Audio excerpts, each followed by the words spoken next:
Salam alaikum mbokk yi. C'est vraiment un grand plaisir de me retrouver ici.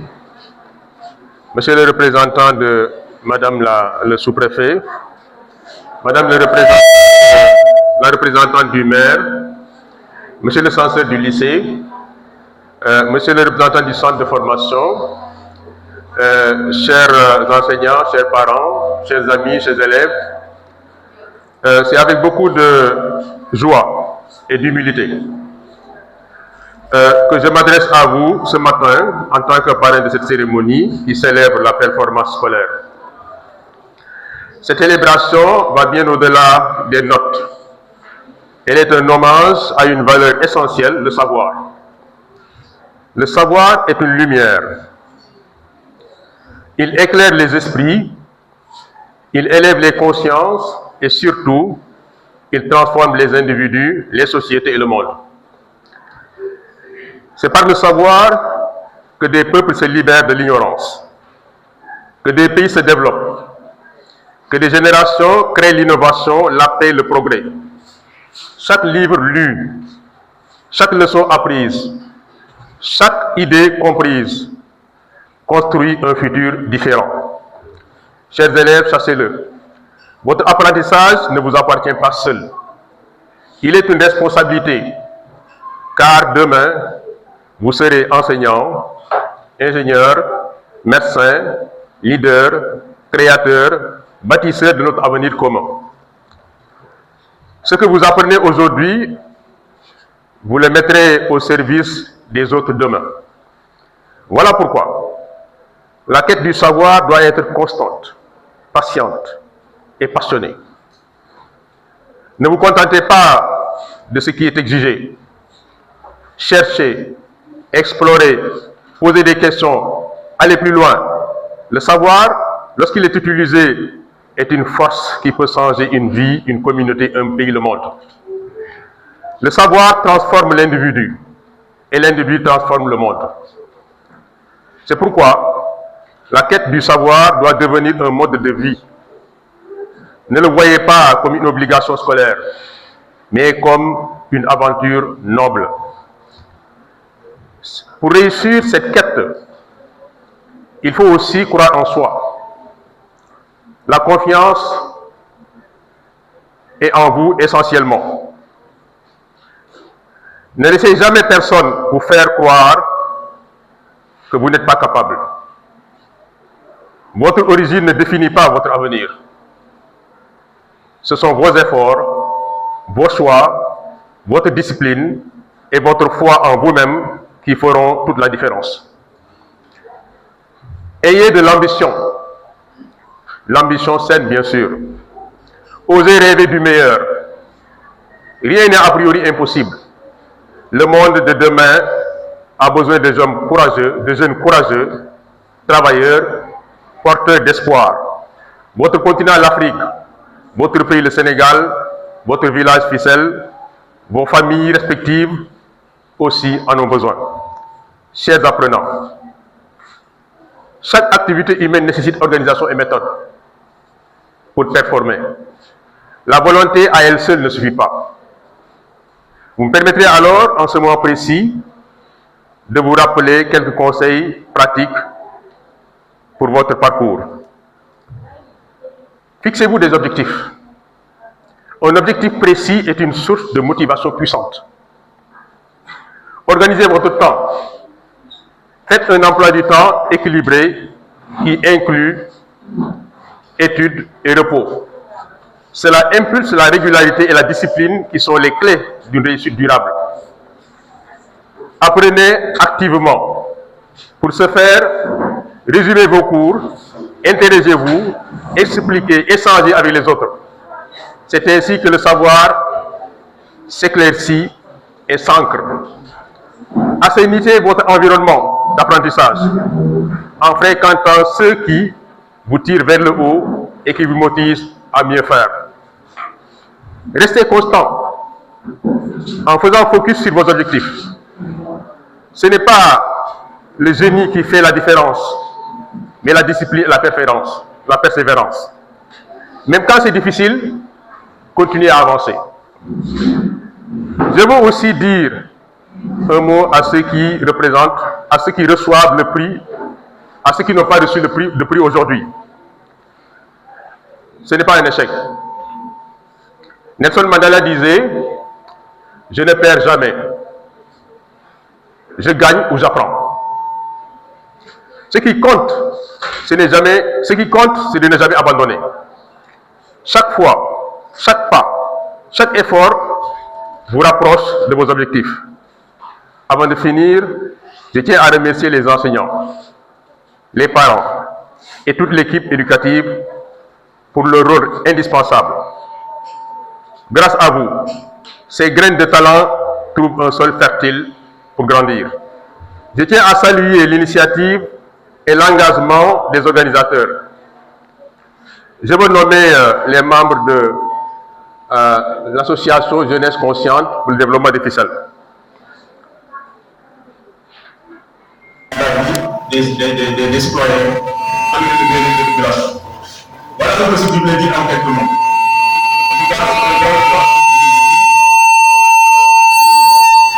En face d'amis d'enfance, en face de neveux et en face également de collègues.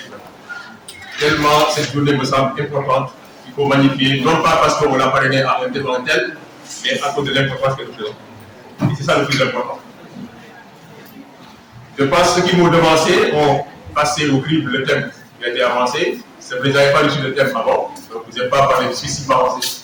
Et ce qui m'a semblé important, c'est que vous compreniez que votre avenir est en bombé. Ils l'ont dit, ils l'ont bien dit, le conférence a été excellent de ce point de vue. Et donc vous avez vraiment un jet de lumière qu'on vient de vous lancer, pour mieux voir, pour mettre le pied, pour mieux vous encourager afin de devenir meilleur et vous allez être capable. Voilà dans quelques mots ce que je voulais dire. Merci beaucoup. Merci. Voilà, merci beaucoup. Madame le maire, le représentant titulaire de la commune de Fissel, honorable député, M. Mohamed Fall, chers partenaires, je vois également les GPF,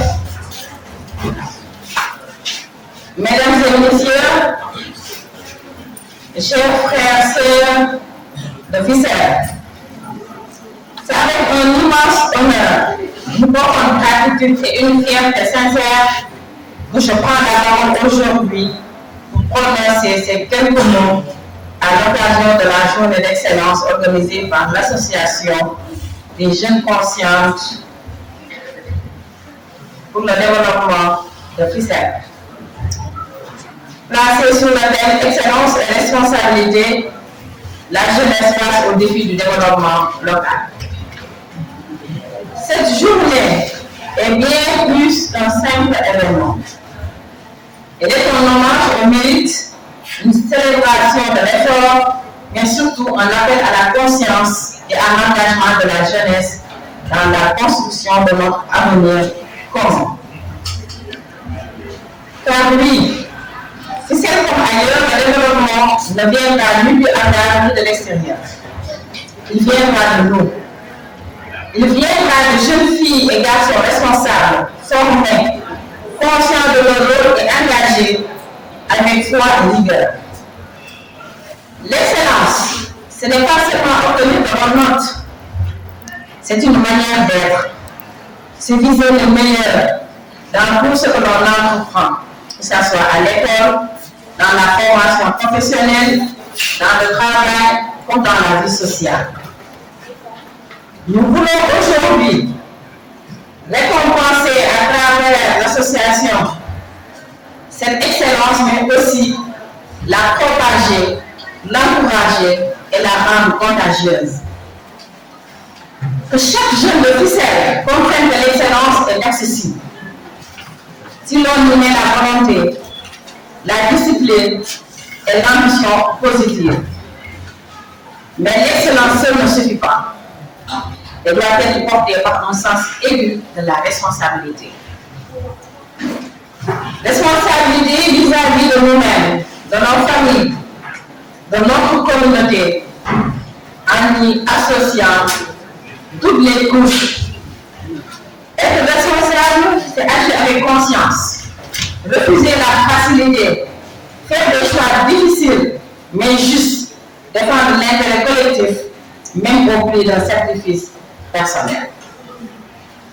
FICEL a besoin de jeunes responsables qui ne se contentent pas de critiquer ou d'attendre, mais qui proposent, construisent, innovent et s'engagent.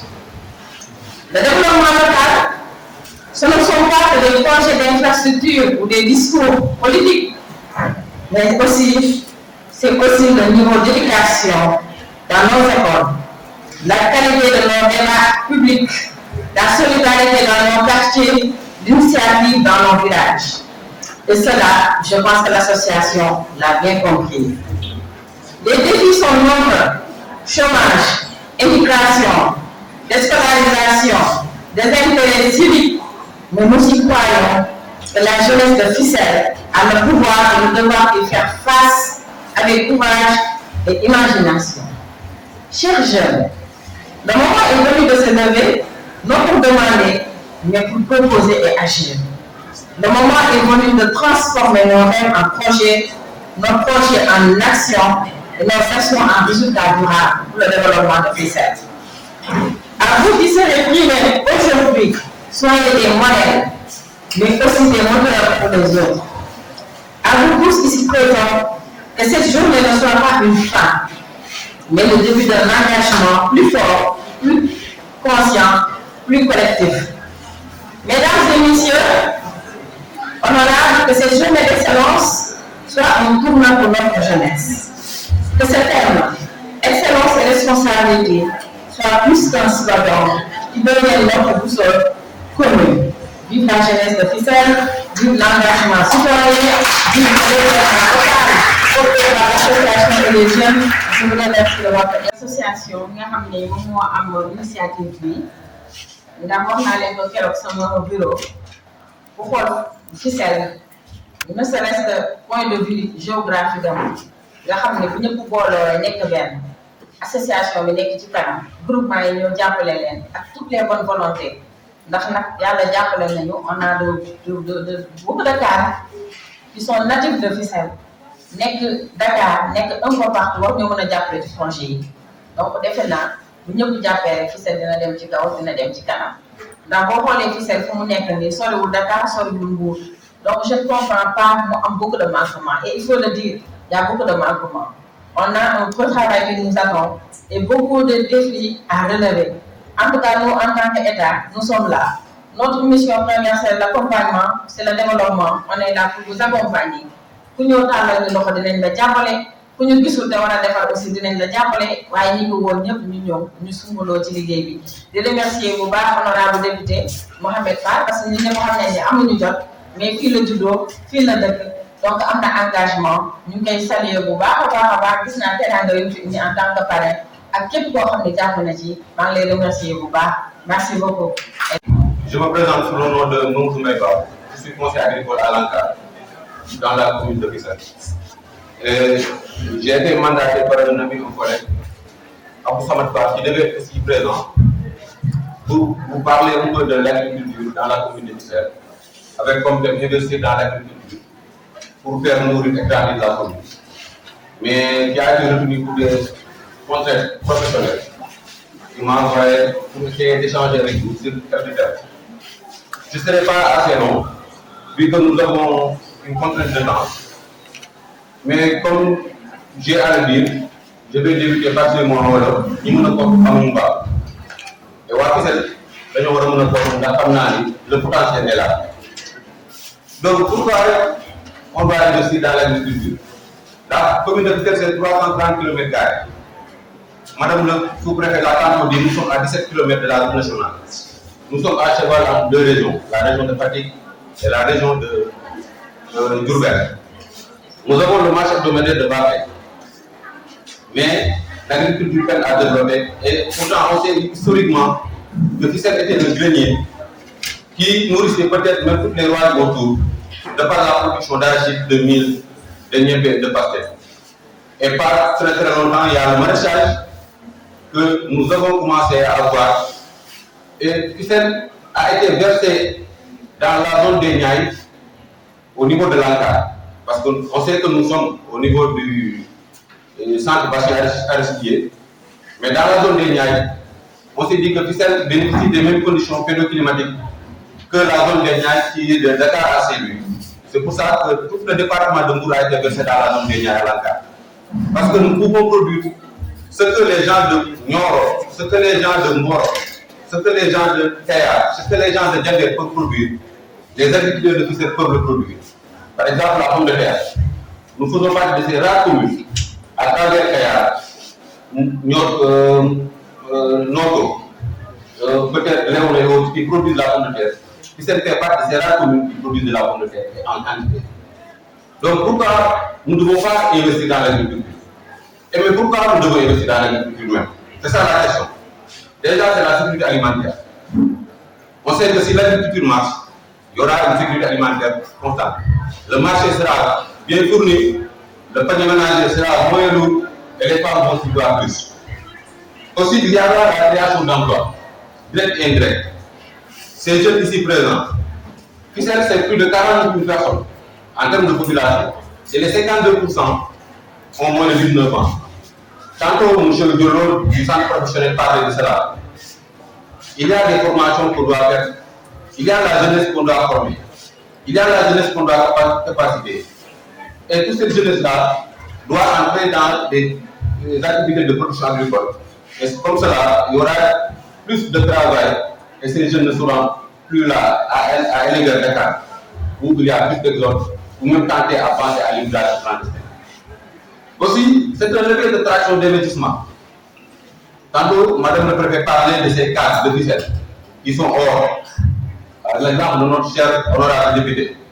Mais aussi de la diaspora de Fissel, qui peuvent venir investir dans la commune, investir dans l'agriculture, créer des emplois et aussi aider la jeunesse à ne plus tenter à l'immigration ou même vouloir faire l'exode vers Dakar ou les grandes villes.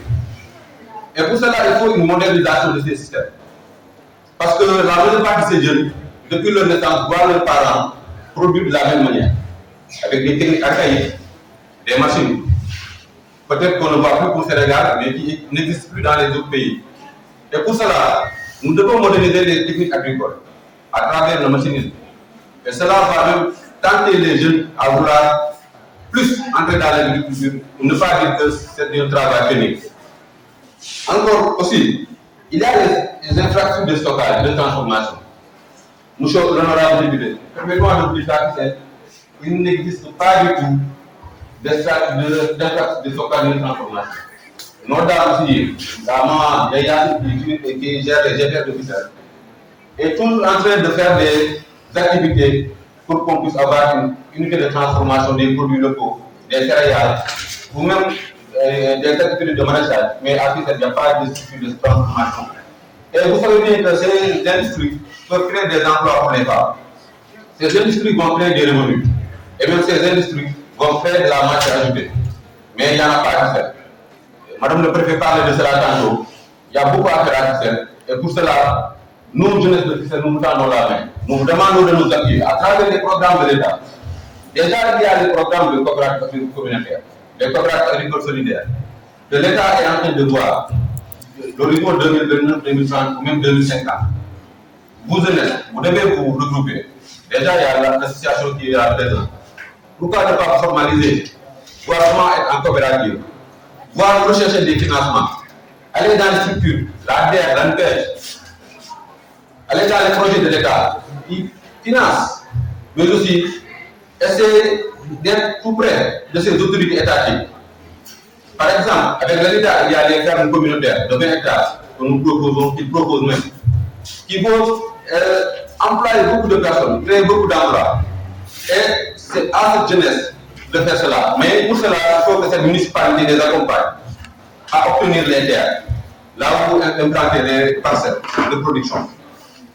Mais aussi, il y a des techniques d'irrigation. Nous avons des techniques d'irrigation vraiment qui ne sont pas à la pointe. À Fissel, il y a toujours les rangs. Et nous savons maintenant que pour réussir l'agriculture, principalement le maraîchage qui fournit plus en termes de revenus, nous devons aller dans le système de goutage, aspersion ou même utiliser des systèmes d'énergie solaire. Et nous sommes toujours à l'ère des motopompes et du gasoil qui ne sont pas économes et en termes aussi de dégradation des risques et de la nature qui ne sont pas du tout intéressants. Il y a les activités, je dirais, de conseil agricole. À ce il y a une grande obligation de reconnaître qui, depuis trop longtemps, appuie les producteurs en termes de conseil, de formation, de financement. Il y a le période, il y a Apport Sénégal, de mon ami Abdou Fall, et aussi il y a l'ANCAR. Et ces structures ne peuvent pas recevoir toute la demande de ficelle. C'est pour ça qu'une plaidoirie doit se faire dans ce sens, pour renforcer ces structures dans la commune. Que ces jeunes qui seront formés puissent entre autres être des techniciens agricoles, accompagner les producteurs, mais aussi être des entrepreneurs pour pouvoir gérer tout ce qui est production dans la commune. Et en termes de soutien collectif, la municipalité, tant que je l'ai dit, doit faciliter l'optation de terrain pour les jeunes qui ont des projets de production agricole. Mais aussi la mise en place de budget participatif. Tantôt, celui qui gère le microcentral a dit que Ficelle a été le spectacle de beaucoup de projets de développement, et même tous ont été ici testés à Ficelle. Pourtant, ça reste. Et je pense qu'il est temps que la municipalité, à travers les budgets participatifs, puisse faire interpeller ou même intéresser toutes les personnes ici présentes, qu'ils puissent dire ce qu'ils veulent de la commune en termes de développement et ce qu'ils pensent. Et je m'en vais finir à ces mots de mon camarade, Thierno Rahmanga, qui l'a posté sur Facebook. Et il dit, et il parle à la jeunesse. À tous les jeunes, l'agriculture n'est pas le secteur du passé. C'est l'avenir. C'est un avenir innovant, porteur d'emploi et d'impact. Engagez-vous, formez-vous, entreprenez. Notre continent, ou même je dirais notre commune, a besoin de notre énergie, de vos idées et de votre passion pour nourrir durablement l'Afrique, mais pour nourrir durablement la commune de Ficelle, le monde et le monde aussi. Je vous remercie. Merci beaucoup. Que les réseaux sociaux ne font pas l'honneur à l'homme. D'après ce que vous venez d'illustrer, mes très chers, je peux en déduire que vous n'avez rien compris. Bien qu'ils facilitent la communication à distance, mais les réseaux sociaux peuvent aussi réduire la qualité des interactions en personne. L'addition aux écrans. L'addition aux écrans peut créer un isolement social et diminuer des compétences relationnelles et une diminution du temps passé avec la famille et les amis. Les enfants sont constamment exposés à des images retouchées ou à des vies idéalisées. Ils sont constamment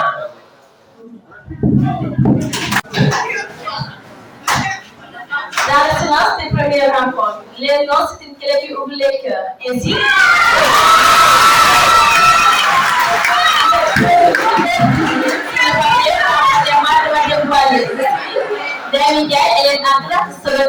je suis là pour vous parler aussi des avantages des réseaux sociaux. Aujourd'hui, les réseaux sociaux occupent une place centrale dans nos vies. Beaucoup de critiques. Mais les réseaux sociaux nous donnent de nombreux avantages qu'on ne peut pas ignorer. Communication rapide et facile. Les réseaux sociaux permettent de rester en contact avec sa famille, ses amis, et même